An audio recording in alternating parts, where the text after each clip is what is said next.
為咗要大家更加了解糖尿控制 ABC 咧，我哋會逐一討論下 A、B、C 嘅喎。首先就係 A 啦，咁究竟咩叫做糖化血紅素 A1C 咧？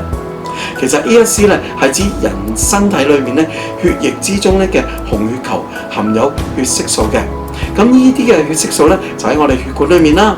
當葡萄糖咧被吸收入之後咧，佢會入咗血之後咧，遇到紅血球咧，佢會進入紅血球同紅血球裏面嘅紅血素咧結合埋一齊，形成我哋講嘅 A1C 啦，糖化血紅素啦。咁一般咧，紅血球嘅壽命喺我哋身體咧係120日，即係4個月到啦。咁咧自然咧就會新陳代謝，有新嘅出，舊嘅去嘅。咁葡萄糖咧附咗喺呢啲血色素上高咧係唔容易脫落嘅，因此咧我哋檢查呢個糖化血紅素嘅水平咧，其實咧就可以提供一個好可靠嘅即係3個月嘅血糖控制嘅情況嘅。所以咧 A1C 嚟講咧可以講得係十分之重要嘅。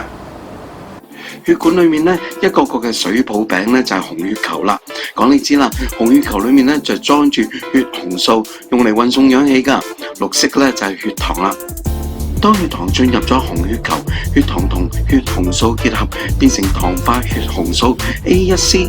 由於紅血球咧就有120日嘅壽命嘅，所以咧由糖化血紅素嘅水平咧，我哋就可以知道血糖3個月嘅平均數值啦。